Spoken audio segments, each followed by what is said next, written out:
Gracias por continuar con nosotros. Estamos en el segmento de salud bucal. Es muy importante que usted esté en sintonía en este segmento porque hablamos del cuidado de nuestra boca. Y es por ello que esta mañana nos acompaña el doctor Gerardo Zúñiga de Clínica San Luis, que hoy vamos a estar hablando acerca de cirugías de cordal. Buenos días, ¿cómo está, doctor? Buenos días, Samantha. Aquí viendo cómo todos se están haciendo agua a la boca por esa sopa, pero no creo que estamos tan emocionados, ¿verdad? Yo años anteriores siempre he dicho, a mí no me gusta la sopa, que solo me gusta la rosquita. Sí. Somos tramposos, no lo hago por eso. Bueno, buenos días a toda la población nicaragüense, viendo Canal 2, esta revista de primera hora. Súper contento de estar de vuelta, ¿verdad? Acá compartiendo con todos ustedes y dándoles un tema súper interesante. Fíjate que decidí este tema porque yo no sé qué pasó en febrero, que es el mes del amor, pero empezaron a caer cordales y todo el mundo preguntando de cordales. ¿Por qué? ¿Verdad? ¿Y por qué está en esta temporada tan así cayendo esos cordales? No es temporada de casa, como dicen ahorita.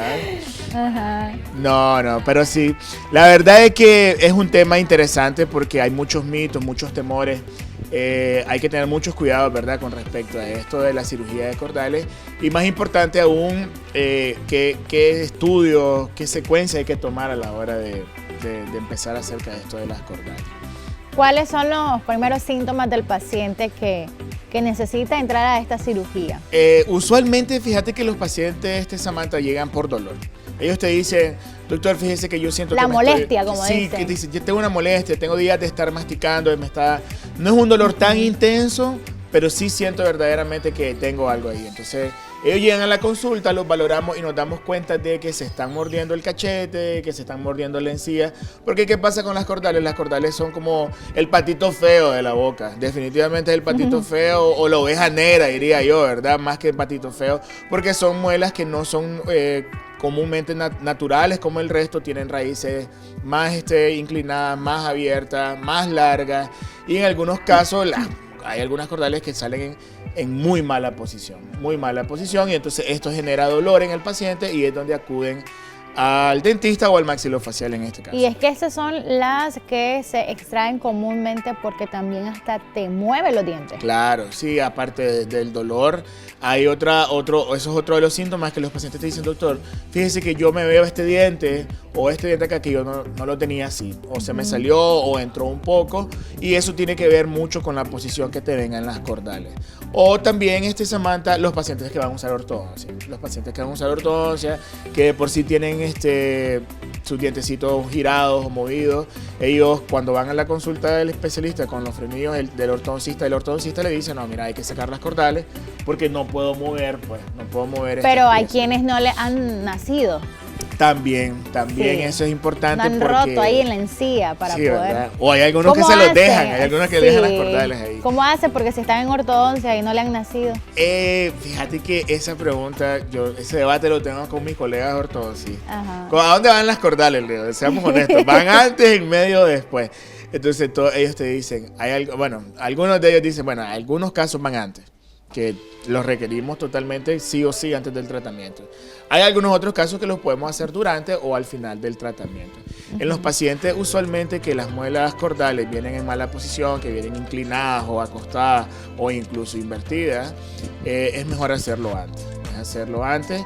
Pero también hay algunos casos donde podemos ser un poco más flexibles y decirle al paciente, ok, mira, puedes iniciar tu tratamiento de ortodoncia y en el transcurso vamos haciendo las cordales. Lo que sí no es negociable es que termines tu tratamiento de ortodoncia sin haberte sacado las cordales. Sí, de hecho a mí antes, yo cuando entré, se recuerda que estaba con el proceso de ortodoncia. Recién venidito yo con esa cordal, ¿verdad? Ahí, por ahí. Sí, yo me saqué las cordales. De hecho, ya no las tengo, las 4 no las tengo ya. Bendito y de hecho, la primera que me extrajo el doctor fue por molestia de que también me mordía la mejilla. Exacto. Sí, y entonces, cuando comía, era una molestia horrible. Difícil, sí. La verdad que fíjate que eso es lo más común.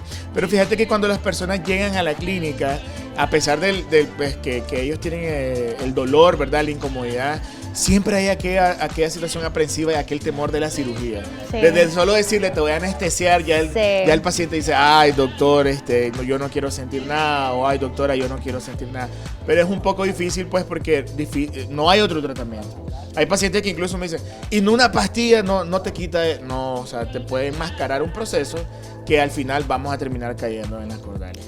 Ok, Siempre. entramos entonces en lo que es la cirugía y qué es lo que tiene que hacer el paciente después de haberse extraído esta pieza. Ok, después de la cirugía hay que tener ciertos cuidados, ¿verdad? Es muy importante que el paciente, hay cuidados inmediatos. El cuidado inmediato es que usualmente en el consultorio dental nosotros le colocamos un tapón, ya sea con una gasa o un medicamento que tiene que morderlo fuerte para formar el coágulo, ¿verdad? Y evitar un sangrado. No escupir, esto es súper importante, no escupir, porque si uno está escupiendo constantemente puede o contaminar la herida o hacer sangrar. No es hacer ejercicio físico, hay pacientes que no siguen las indicaciones. Yo siempre les digo a los pacientes, el 50% es parte nuestra y 50% es de ustedes. Ustedes tienen que cuidarse en casa. Importantísimo tomar el medicamento. No, y el enjuague también que hacen mucho. Exactamente, nosotros los nicas somos expertos en los enjuagues, ¿verdad? De sal entre y más agua. ruido hacemos y entre más fuerte lo tiramos, es mejor, dicen. Ya. O te dicen, entre más fuerte el enjuague, mejor. Pero realmente no es así. Después de la cirugía no hay que enjuagarse. Porque ese movimiento intenso puede o romper el coágulo, o abrir los hilos, o lastimarse, pues, en el peor de los casos. Ya después hay otros cuidados en el transcurso del día, como la alimentación. Ya.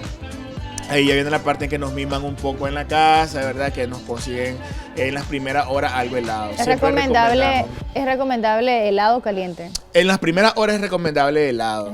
Fíjate que hay muchos mitos. Casualmente ahorita, hace poco hice la extracción de la hija de un colega y la mamá de la niña me decía, sí doctor, si yo me acuerdo cuando me sacaron las cortes, 7 días pasé sin comer. Y yo como, a la chocha.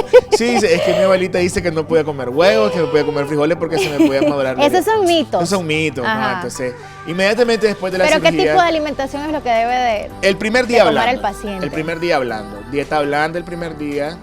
En las primeras horas algo helado. Yo siempre recomiendo un batido con hielo, sorbete. Eso ayuda a que lo que pasa es que lo helado, cicatrizando. Exactamente, lo helado hace que tu vaso sanguíneo, si tiene un grosor así, lo disminuye. Entonces hace algo que se llama vasoconstricción y entonces eso ayuda a que no haya un sangrado. Y ayuda también para el dolor, ayuda también para el dolor y la inflamación. Ajá. Ese es en las primeras horas y el primer día yo siempre recomiendo colocar termoterapia con hielo. Los primeros 2 días es importantísimo. Y luego la dieta, que yo siempre le digo a los pacientes, hay que comer, no nos muramos de hambre, pero lógicamente dieta blanda, puede ser puré, pueden ser guisos, pueden ser, incluso si es carne, que sea carne blanca, que es un poco más suave. Y si lo podemos hacer de lo que hablábamos del arroz aguado, ¿verdad? Que hay pacientes que dicen, yo no soy muy amante del arroz aguado, pero sí, ese tipo de comidas ayudan mucho. Me encantó la historia suya detrás de cámara con respecto al arroz aguado. Pero hablando del arroz, hay que tener mucho cuidado también con respecto a que si comemos en el área donde está la cirugía, porque un granito de arroz hasta puede... Ya, dice, un granito de arroz ya te desbarata todo el proceso. Pero es que, ok, ¿qué sucede? A mí, Samantha, me gusta mucho en el consultorio cerrar todas las heridas con sutura. Yo en lo personal. O sea, eso es algo una práctica muy mía, como también es una práctica en mi consultorio. O sea, está estipulado que tenemos que, o antes o después de la cirugía, colocar medicamentos intravenosos o intramusculares. Porque eso sí quiero que ser honesto, la pastillita no te va a quitar el dolor. No te va a quitar el dolor completamente, solo es como momentáneo para que te sientas un poco más relajado. Exactamente, es difícil, yo siempre le digo a mis pacientes, qué complicado debe ser, estar inflamado y que te esté doliendo. Sí. Pero puchica, si estás inflamado y no te duele, vas a estar un poco más tranquilo. Entonces, yo como protocolo cierro todas las heridas, por eso mismo, porque yo sé que hay pacientes que yo los mando a comer el primer día. Pero en la higiene es difícil el primer día. Tenés una herida, te está doliendo, el cepillo no entra. Sí. Entonces yo prefiero cerrar todas las heridas. ¿Qué pasa cuando haces una extracción de cordal? Porque hay extracciones de cordales convencionales, que solo las sacás como una muela cualquiera. Si vos dejas el huequito y formado el coágulo, y vos comes arroz, o comes avena, o algo chingastoso, eso se queda ahí, es mentira que te vas a cepillar y te lo vas a quitar. Entonces ya Se la vas herida a se va contaminando y viene las posibles infecciones. Entonces a mí me gusta cerrar una tranquilidad mía, una tranquilidad para el paciente y decirle, no, mira, tu herida va cerrada, come tranquilo. ¿Y cuáles son esas infecciones? ¿Cómo es la infección, mejor dicho, en el paciente? A todos nos pasa. A ver, aquí quiero estar claro y dejar claro a los televidentes. Las infecciones de origen después de una cirugía de cordal, usualmente de 10 casos, 8 o 9 se producen en casa. O sea, no es porque, bueno, a menos que haya una clínica que no cuide de verdad la bioseguridad, pero eso es algo que tienen que estar claro. Usar instrumentos estériles, ¿verdad? Usar instrumentos empaquetados, no reciclar, o sea, ¿verdad? Esas son cosas que toda clínica decente debería de cumplir. Pero ya en casa, si vos no te lavas los dientes, si vos no te tomas el antibiótico, si no estás tomando las medidas de higiene ya para después del tercer día un enjuague bucal, ¿verdad? Entonces viene el proceso infeccioso, se forma la placa bacteriana y empieza a formarse. A mí me ha pasado, Samantha, es que doctor, yo me tomé el antibiótico 3 días, pues porque es que me estaba doliendo el estómago, pues está bien, o sea, yo entiendo que el medicamento te puede dar una gastritis, pero yo siempre le digo, ahí está mi teléfono en la pantalla, el personal, para que me consulten directamente a mí y hacer un cambio pues de antibiótico. O el medicamento del dolor también. Entonces, ese tipo de cosas son detalles, que también es la parte de nosotros. Hay que de la mano con el paciente. No es que te saqué la cordal hoy y me olvidé de vos. Y con respecto al enjuague bucal que estaba mencionando, ¿no hay que utilizarlo entonces ya después de la cirugía? ¿Tiene que ser 3 días después? No, yo lo recomiendo 3 días después. ¿Por qué? ¿Por qué? Porque acordémonos que la fase, yo siempre le explico a mis pacientes la fase de la coagulación. La primera fase son 48 horas. Entonces, 48 horas, 72 horas, un coágulo ya está súper formado. Ya no se va a romper, ya no se va a venir a lastimar, aparte que la herida está cerrada. Entonces, ya al tercer día, eso es otra cosa, ¿verdad? En mi consulta, pues, mi costo de las cordales va a incluir una consulta postquirúrgica. Entonces, al tercer día yo te veo. Sí o sí tenés que llegar. Sí. Okay. Sí, a veces al segundo o tercer día, si tengo alguna agenda muy llena, al cuarto día. Pero igual tienen que ir a la clínica, chequearse para ver cómo está esa herida. Hacer una limpieza de la herida, chequear la herida. Porque, ¿qué pasa? El cataclismo, como les digo yo, pasa en los primeros 3 días. Sí. Todo lo feo es los primeros 3 días te duele. Es que también, o sea, al final, si no miran como buenos resultados, de que si no ha aliviado la herida o algo así por el estilo, le echan la culpa al doctor. Entonces, el doctor tiene que curarse en salud, ir a atender al paciente y ver si la herida está bien. Bueno, gracias a Dios al doctor Zúñiga le pasa muy poco eso, ¿verdad? Pero sí, lo que pasa es que yo creo que yo extremo los cuidados, pero es mejor para el paciente, es mejor para mí, es mejor para mi futura recomendación también. Entonces, a mí me ha tocado que el tercer día he encontrado heridas abiertas. He encontrado heridas abiertas y entonces le digo, se abrió la herida. Ajá. Ok, pasó algo aquí, ¿qué comiste? A ver, contame. Entonces, ¿se abrió la herida? Okay. Hasta para hacer fuerza uno se puede abrir la herida. Yo tuve una paciente que se llamaba Andrea hace muchos años. La Andrea una niña de 16 años, le saqué las cordales. Me dice la mamá, nunca arregló el cuarto, doctor. El día que le sacó las cordales se puso a arreglar el cuarto. Híjole, y no me digas que se abrió la herida. Entonces se puso a bajar cajas, a arreglar su closet y llegó a los 3 días. Ella me decía, yo me siento algo raro, doctor. Cuando veo la herida estaba bien. O sea, no hay por qué hacer demanda. Sí, o sea, mira, yo le digo a mis pacientes, se te cayó algo, hasta para eso tenés que tener cuidado para agacharte. O para incluso bajar algo. Interesante. Tampoco es estar acostado con la campanita, ¿verdad? Entonces no hay que estar haciendo demanda después de una cirugía. No. Hay que cuidarse. Hay que cuidar. A ver, yo les digo a los pacientes, cuando te operan de apendicitis, vos no andás caminando. Exacto. No andás agachándote. No, ni te dejan hablar. Tengo entendido.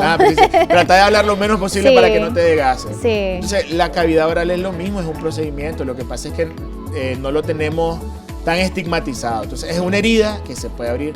Lamentablemente, en este país ya hemos tenido casos donde hasta la vida de un paciente se ha visto comprometido. Y yo siempre hago énfasis en esto. Hay que estar de la mano con nuestros pacientes y los pacientes detrás de nosotros también, porque nosotros nos debemos a ellos, obviamente. Muchísimas gracias, doctor Zúñiga, por habernos compartido este tema y darnos esos tips de cuidado también. por favor, regálenos sus números de contacto. El número de teléfono de la clínica, bueno, tenemos 2 sucursales, ¿verdad? En Jinotepe y Managua. En Managua estamos en Residencial Lomas del Valle y en Jinotepe estamos de la empresa médica de Sermensa 15 Varas al norte o del Instituto Juan José, una arriba 15 Varas al sur. Teléfono es el 7874-0792 o mi personal, el 888-22027. Igualmente estamos en Facebook como Clínica San Luis y en Instagram como Clínica San Luis NIC. Muchísimas gracias, doctor Zúñiga. Lo esperamos la próxima semana para más temas importantes. ¿Ves que les digo? Hay que estar en sintonía de la revista y sobre todo en este segmento porque es donde más tenemos que cuidar nuestra... Espérame. Algo que se me había olvidado. Una oferta relámpago. Salió en las redes ahorita. Okay. Dígalo, Hasta el 28 de febrero, promoción de 2 cordales por $160. 2 cordales, dos cordales. Eso es una oferta relámpago hasta el 28 de febrero. Es cupo limitado, así es que estamos ahí esperando. Bueno, hay que ponerse en contacto con el doctor Zúñiga para aprovechar esta promoción. Nosotros continuamos con más acá en tu revista Primera Hora.